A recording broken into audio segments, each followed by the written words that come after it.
right, gang, welcome back to another News and Events with Caleb Shaw.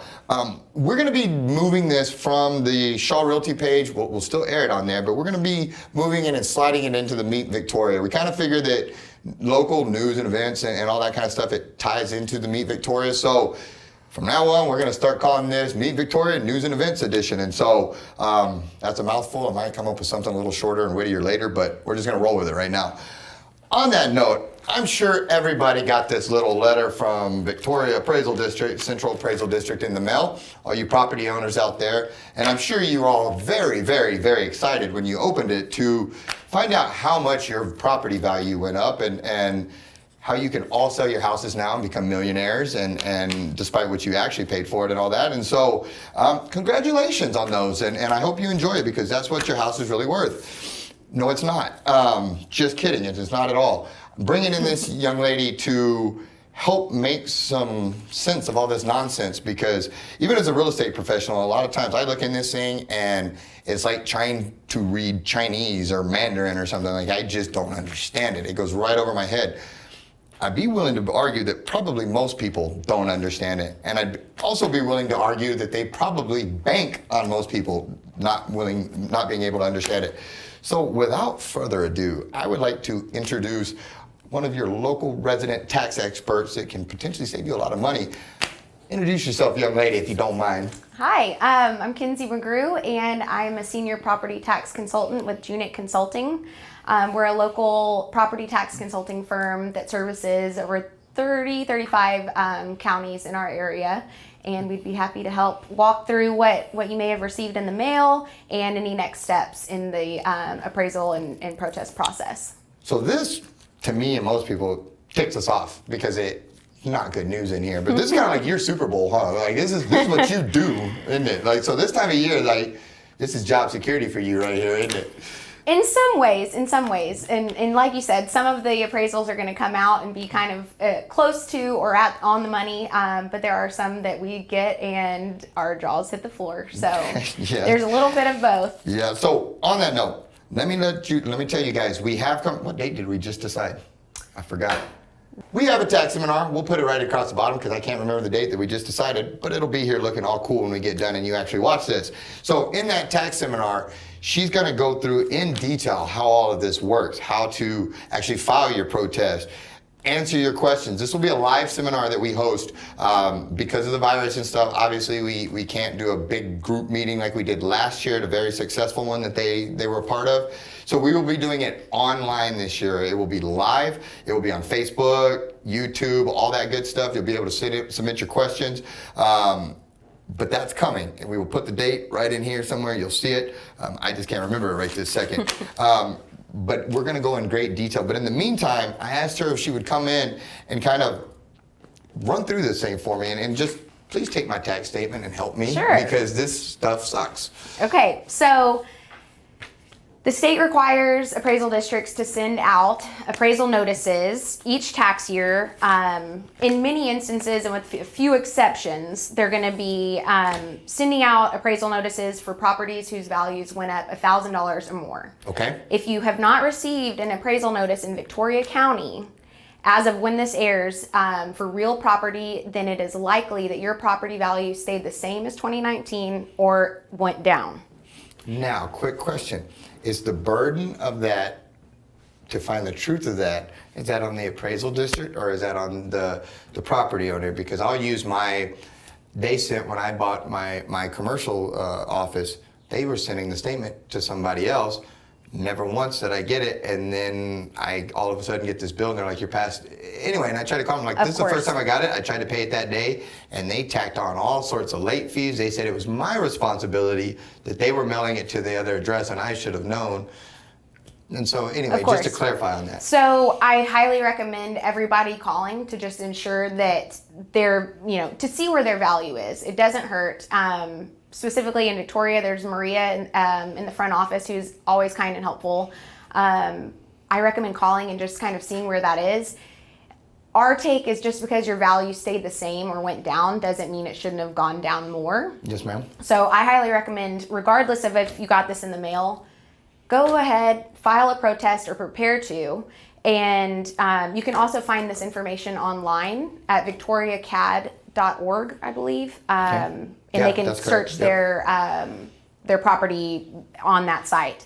So if you haven't gotten one in the mail, it's likely that your value stayed the same or went down. If you did get this in the mail, you're going to have your notice of appraised value, and it'll vary depending on your property type. You'll have an example of the protest, and then I believe most of the homesteaded properties will receive information on e-file. And then there's also an update regarding COVID-19 and kind of how the appraisal district is navigating this unprecedented time. So by lowering our taxes, I'm sure, right? No? We'll get into that in a minute. Okay. So the most important thing that I think that we should go over today is the appraisal notice. Okay. So when people get this, I get so many calls. My improvements went up $300,000. I haven't improved my property at all. They're taxing me on my flowers. And I say, okay, well, I understand your frustration, and I understand that you're probably seeing some sticker shock. However, improvements as listed on this appraisal notice, that means improvements to the raw land. So that's not talking about, oh, you painted your house this year and that's where this value is coming from. So that's the first thing that I think that people should understand off the bat. That means there's a house or something there. It's not just raw land. Exactly. Okay. So that could be a house for a residential property, swimming pool. You could be for a commercial property, be looking at asphalt, paving, things of that nature. So it depends on the property type, but that's going to be something, an improvement to the raw land, not necessarily an improvement to your... You put new landscaping in today. Exactly, which you're not taxed on anyway. Gotcha. Something that a lot of folks don't understand either. So you're going to see a few things on your appraisal notice. One column is going to be your previous year values. The far right column is going to be your current, proposed, and preliminary value. The way that this is outlined, they're required by the state to provide certain information. This is a very standard appraisal notice that you'll see out of almost all appraisal districts. So that helps to kind of make it easier if you have properties in multiple locations, and it makes sure that the appraisal district is conveying the information they're required to. So you're gonna look, I know taxes are boring. It just makes me want to put on my boxing gloves and go duke it out with somebody and stuff. So yeah, it makes me yawn because I really want to strangle somebody. But anyway, go ahead. Yes. So this initial line that says structures and improvement value, that is simply the change in value between those improvements, okay? So that's not going to factor in any increase in land or any of the different factors that are listed below. So you really want to look at that top line, and then if you come down to total market value, that's going to factor in everything on your property. So for example, in this particular instance, the total market value increased from $196,000 to $248,000. So there's some important things to consider on this as well. When you come down to the very last line, you'll see if there are any exemptions in play on this property.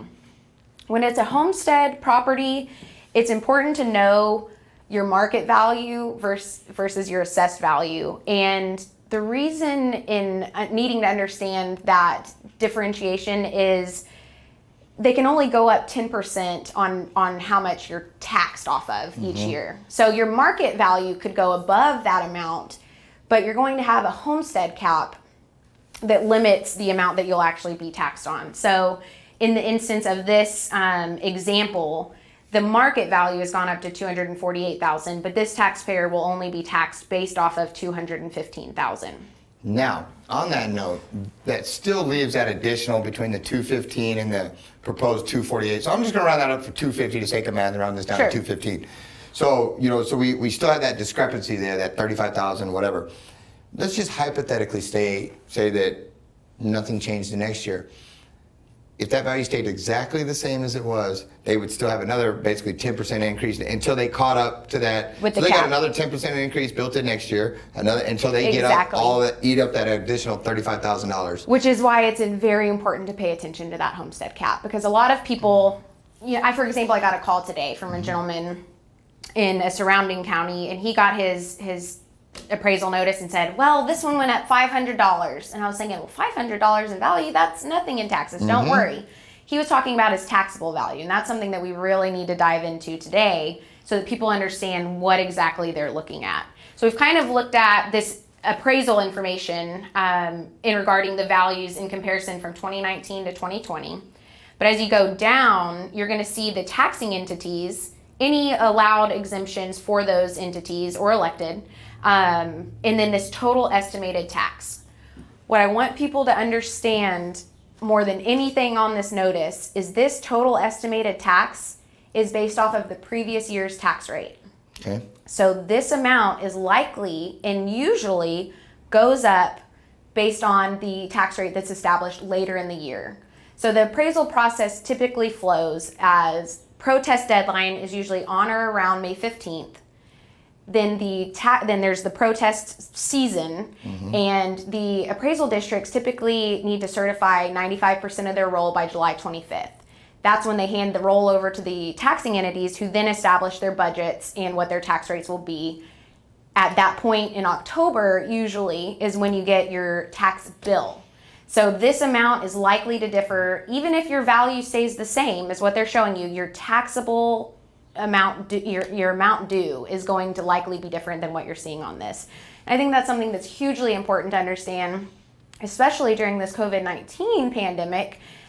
With the declaration of disaster, there's some school of thought that might enable some of the taxing entities to increase their revenues from 3.5 to up to 8% without voter approval. So it's hugely important to remember that this could go up, but also that your tax bill has two parts to the equation. You have your value and your valuation, which is then multiplied by your tax rate. So it's incredibly important for people to pay attention and understand, especially as things move on throughout the year, that those tax rates really could be seeing a drastic increase that we were hoping to get some relief from through some previous legislation, but there's currently some developments going on. We're closely paying attention to those to see what those tax rates and what those taxing entities may be able to do as far as So like, for increase. example, like last year, year before, whatever, when VISD put it to everybody with that, they took advantage of that backdoor, emergency, because there was a state of emergency declared or whatever. We can backdoor the voters that told us no, and we can go around them, and we can get that 12% or 14 or 12 cent, 14 cent, whatever, 1 year max allowable. But my question is, now that it's whatever, can VISD or other taxing entities turn around and can they do that again now that they've already, and just use that That's same what thing we're that they did last closely time? watching. The one school of thought is that is allowable through the economic disaster, which I think makes some sense. We see a lot of our entities really trying hard to help everybody out right now, keep everybody safe, but there's so many taxpayers that are absolutely in devastation right now. So it's going to be a really delicate balance, and I think that it's going to be up to taxpayers to talk to not only the appraisal district about their value, but also the taxing entities about trying to help them provide some relief, because again, there's two parts to the equation, and the tax rate is going to make a big difference on your bottom line.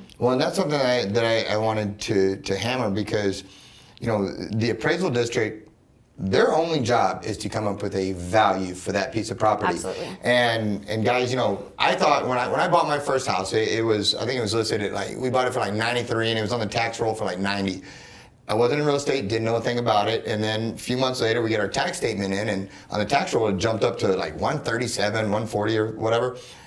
I was sitting there thinking how smart I was that I bought this house for 90 and it's already worth 147, and I was, my stepdad didn't know what he was talking about. I'm so smart, look how I did this.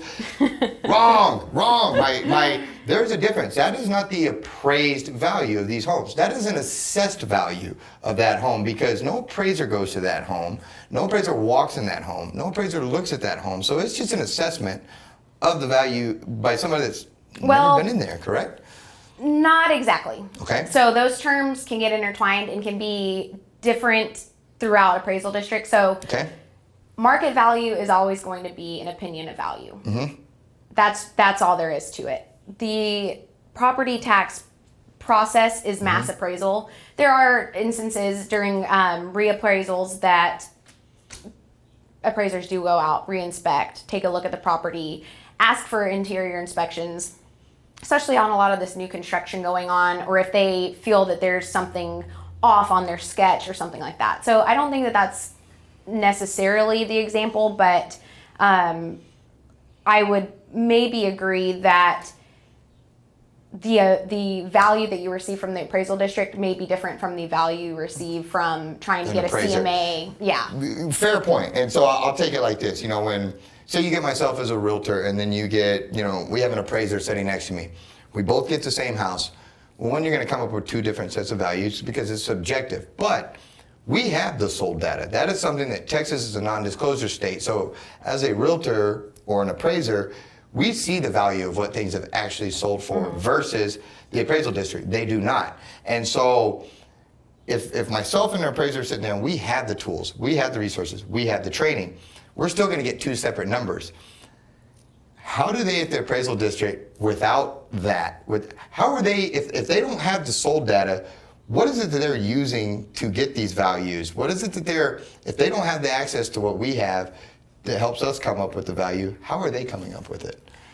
They get a majority of sales, I would say. Because I asked one of them, and they told me Zillow. I said Zestimates, and she said, yeah, we're using Zestimates. And that was, I specifically asked, and was specifically told that by one of their. They may use those for photos and understanding the characteristics of a property. But from what I've seen in appraisal districts across the state is they're really looking at sales letters that are provided by the buyer or seller of a property.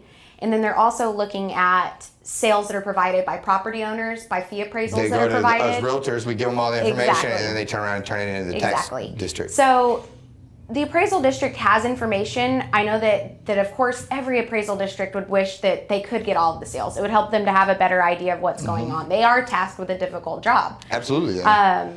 And it's certainly a thankless job. So I think that they have a lot of the tools that they need. They are keeping a lot of the sales that they receive, whether it's in an informal or formal protest or through, of course, the sales letters that we discussed. Gotcha. And I want to say this, guys. If they're nice to you and they're kind to you and they're being whatever, don't go in there like Rambo trying to fight everybody. And I'm guilty of that myself. I'll admit it. But, if they're a jerk, they're a tough guy with you, if they're any of that kind of stuff, then light them up, hold them accountable. But also realize that, like she just said, A, they have a thankless job.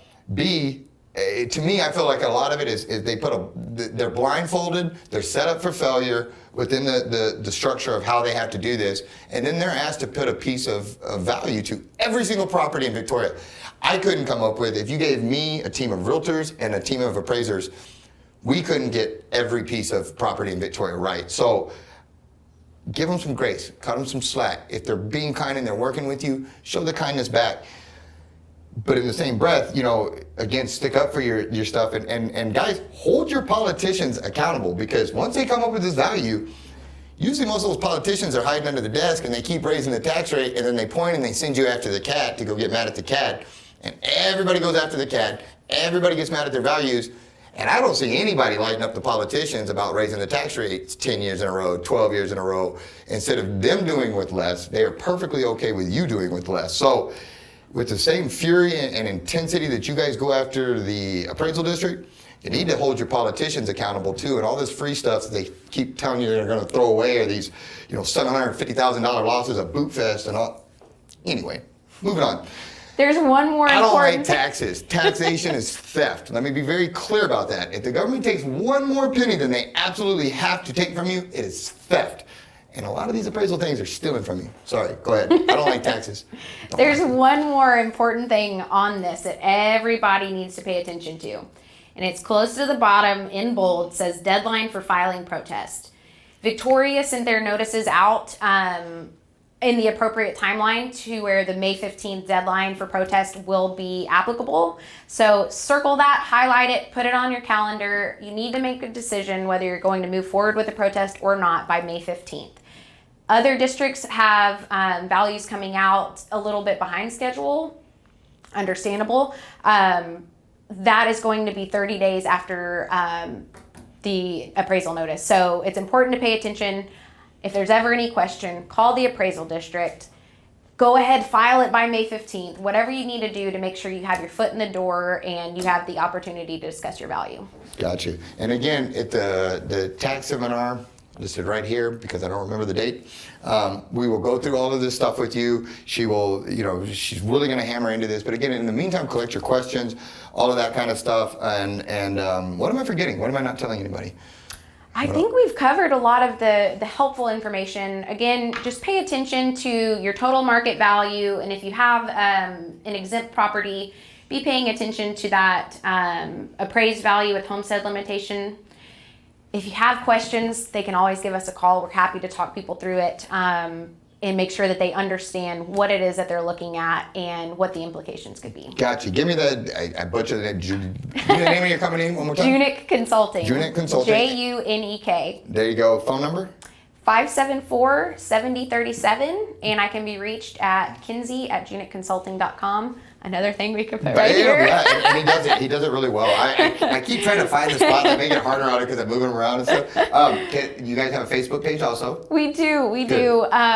We're not as active on social media as you, and I'd love to take some tips from you. That's just because I'm not as good at taxes as you. We can certainly interact that way if that's the easiest form of communication, but phone, email, always helpful. And I mean, if I'm just too busy and I know I'm not going to get to my taxes because whatever reason, I can't do it, I'm too busy. You guys still taking new clients, all that kind of stuff. I can call you and say, Kinsey, I don't want to do this. Take care of it. You got it. Absolutely. And you all handle this. Absolutely. We take the ball and run with it. So we send forms, and by the time we have the seminar, and even before, maybe by the time this goes live, we'll have it to where our clients don't have to touch any paper. They'll be able to sign up directly on our website, do their forms, and we take the ball, do the protest, do your property inspection. That is so tempting. It's pretty great. If I didn't enjoy the process of going down there and duking it out with them myself, I'd probably, I'm going to get all weary of doing that eventually. And I'm going to be one of your favorite clients too. So, guys, thank you so much for the time. Enjoy the other guests we have coming on. And again, we're all in this together right now, guys. Hang in there. Be strong. Be brave. Don't live in fear. We're Americans. We will come through this. I'm looking forward to a great American resurgence where we come back and we show them who we are, show them why America is the greatest country on earth, and show them the warriors that we are, the patriots that we are, and lead by example. Be nice and kind to your neighbors. Don't be calling and narking on each other right now. That's garbage. Be kind. Lift your neighbors up. Be there for each other. Ms. Kinsey, did I forget anything else? I know I went off on like 25 different tangents, talked twice as long as I should have. It's okay. We'll cover more at the seminar and good. Look forward to helping everybody out. Yes, sounds good. Taxation is Steph. Thank you so much for joining News and Events. Caleb Shaw with Ms. Kinsey, and we'll be back with our next guest.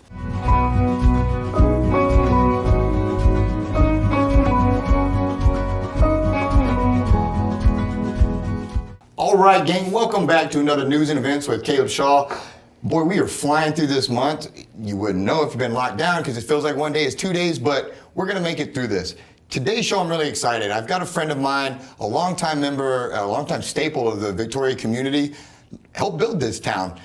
Steve Klein, ladies and gentlemen. He is somebody that from the day I started my career here in real estate, very shortly after, he reached out to me and offered his assistance as a builder, offered to help put eyes on my Homes for Heroes program, offered to help make sure that the heroes knew about it. Because when he called me, he said, hey, look, I appreciate what you're doing, but it's not about you. It's about helping the heroes, and I think that's awesome what you're doing. How can I help? And so over the years, that relationship has continued. I've continued to respect and look up to what he's done in the community, and not only what he's done, but for how long he's done it and the experiences that he's had and the things that he brings to the table, the wisdom, the encouragement.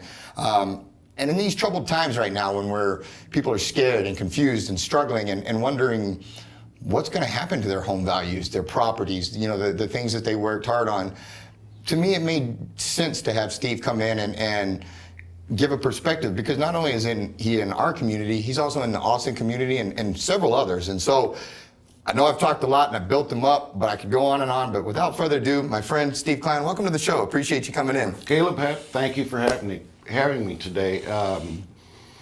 You know, Victoria, South Texas people are really resilient, tough people. People that settled this country and all the generations that followed, they survived, you know, plagues, the closing of the Chisholm Trail, you know, when the 2 air bases shut down after World War II, they thought Victoria was going to dry up and blow away. We survived the Great Depression, many oil bust cycles, a recent recessionary cycle. I've been in the real estate business both as a licensed professional realtor like you and as a home builder, a designer, and a developer. And I can tell you, don't get emotional. Don't panic.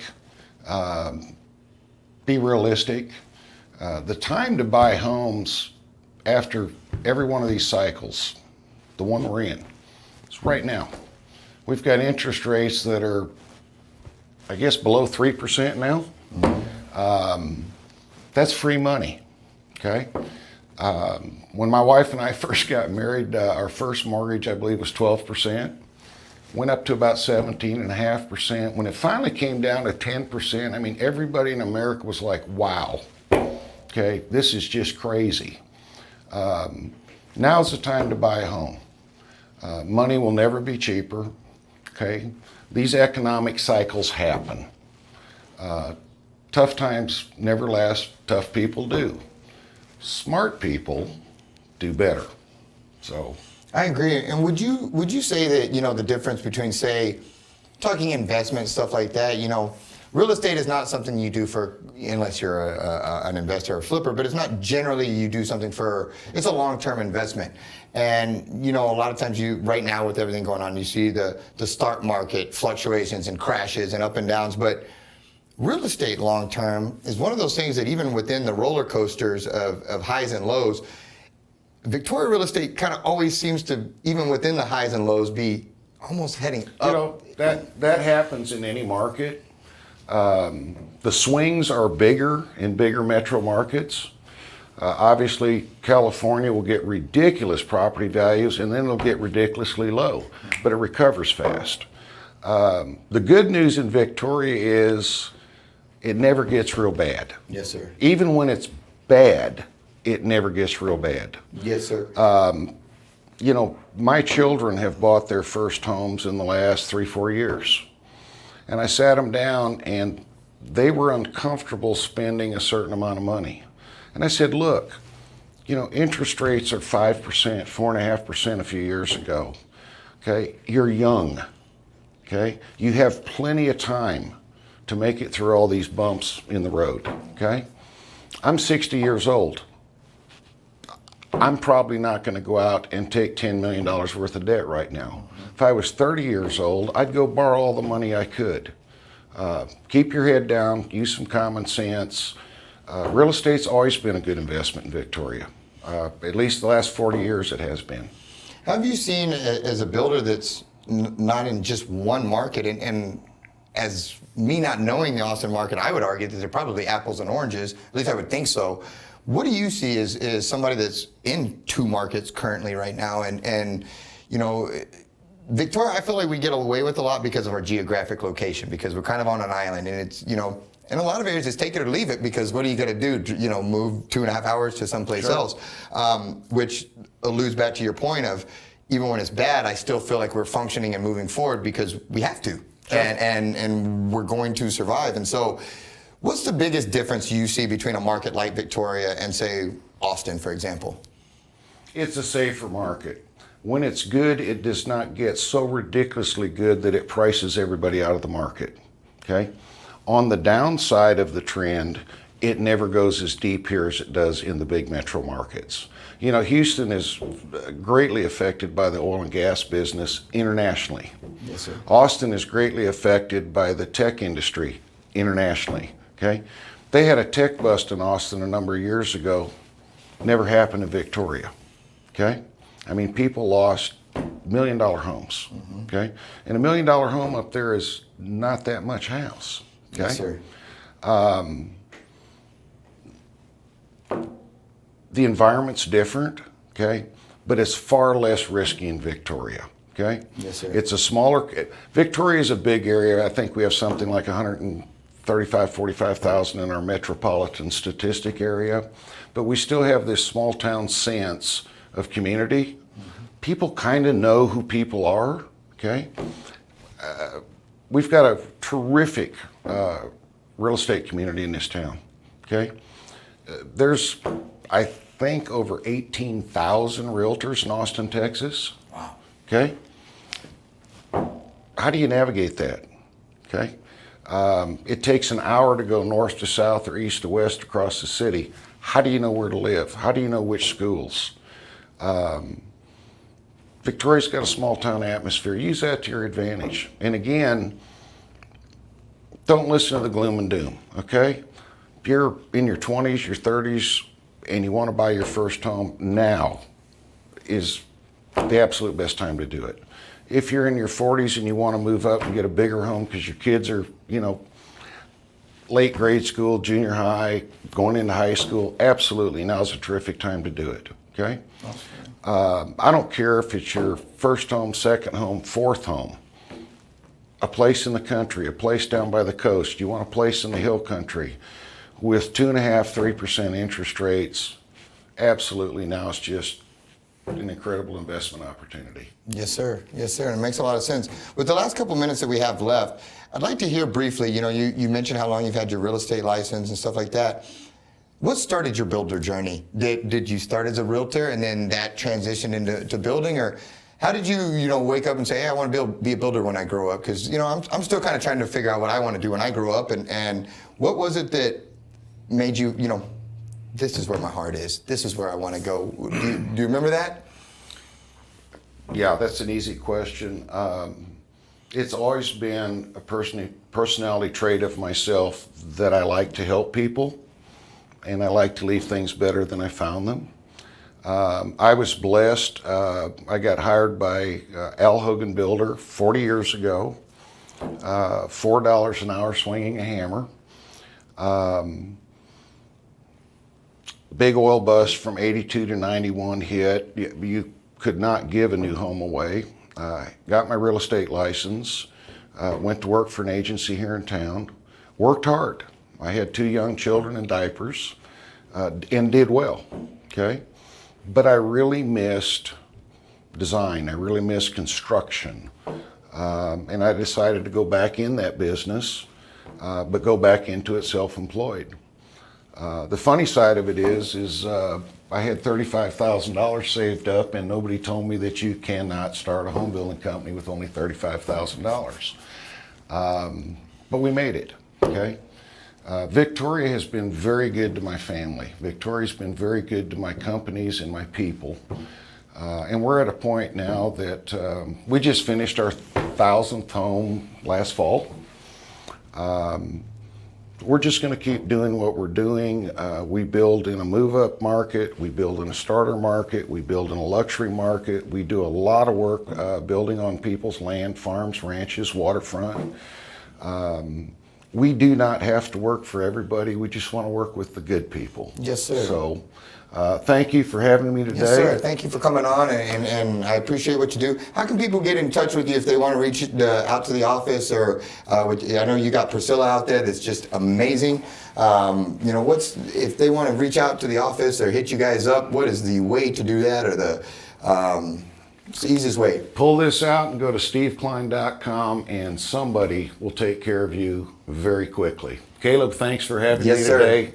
God bless Victoria, and keep moving forward, people. Stay positive. This virus will pass, and Victoria will take off again. Yes, sir. Thanks for coming in, my friend. Stay tuned. We'll be back with our next guest.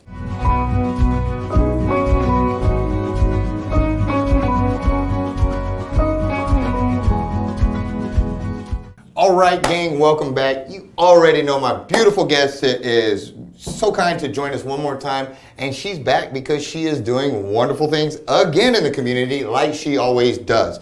Thank you so much for being with us again, and thank you so much for always giving back and helping and serving, and this time I got to be involved with it, so I feel extra special and grateful and all that. So Tell me about this great program, Building Hope for Heroes. Tell me all about it. So, Caleb, honestly, it came about because I was sitting at home one day and I was going through my Twitter feed and I found a program and I thought, that's a cool idea. It wasn't a program, it was a nurse and her best friend, and they were, I don't know where they lived, I've already forgotten. But they were doing, started a GoFundMe. Let's feed the nurses at the hospital. One of them happened to be a nurse, and they were really struggling because they were there all the time. And so she and her friend started this GoFundMe, and it just took off. And I thought, Habitat could do something like that. And I was thinking, but everything we do needs to be missional in my mind. And so Habitat's mission is building, in partnership with God and people everywhere, Habitat builds homes, communities, and hope. And so I thought, you know what? We could build hope for these first responders, these frontliners. So Building Hope for Heroes was born out of that thought process. And what we are doing is just, New First Bank gave us a free account. So we set up that separate account, and we have a separate place on our website. You can go and donate. I think we have anywhere from $25 to $100. But you can really give anything you want to. We've had one person give us $500. So, and we're feeding frontline responders. We've fed people at PAM. We've fed the 911 peeps. We are feeding Dick's Night Stalkers this week, and we're feeding people at Target, the Night Stalkers at Target, and I can't remember who else. But we're trying to feed 2 or 3 groups a week, and more if the money comes in, we'll feed more and more and more. Gotcha. So the concept of this is community taking care of community Absolutely. while they take care of community. Yep. And because during these times, as everybody knows, our businesses are hurting, our restaurants are hurting, our frontliners are working awful hours, tons of hours. And one thing about this, I'm sorry, Go ahead. You reminded me. So it started out with local folks feeding local heroes using local restaurants. Yes, ma'am. So we're only buying from locally owned and operated restaurants. We feel like that's one way that this program can help support small business in Victoria, and we all know that small business in Victoria has been severely impacted. Yes, ma'am. Yes, ma'am. For people that want to be a part and want to contribute, what's the easiest way to do this? Or let me back up. How many times, and I think you just said it, but I want to say it again. How many times a week are you trying to do this? We'll feed 5 times a week, 10 times a week, but we'd like to do no less than 3 times a week. Okay. And so you can, if you know what else we need? We need volunteers. Volunteers, I was going to say. Yeah, we need money, but we need people who are willing. And here's the deal. You can wear your masks. You can wear your gloves. See, gloves and a mask. Here. And you can wear those. You go to the restaurant. You pick up the food. You take it to the responder group. They sign off on it, and you leave. You don't have to see anybody. Now, we do have pictures of the first 2 deliveries on our Facebook page. And it's really easy, and people love it, and we just want you to say thank you. That's it. Amy Mundy. I always butcher her last name, but Amy Mundy did one, and Gloria Rodriguez did the second one for us. Awesome. Jennifer Ernst is on schedule to do one this week. So it's a great group of people right there. Yeah, and, fun. and yeah, Amy's always doing great stuff in the community Yes, and helping she is. and all of Absolutely. that. And so you can volunteer if say I don't have, I got laid off too, so I don't have the funds to contribute, but I want to be a part of this. I can volunteer. I can do that. And then for the ones that do have the funds and helps, where did you say that they could make the donation for their funds? Oh, on the website. They can go to www.goldencrescenthabitat.org and make donations.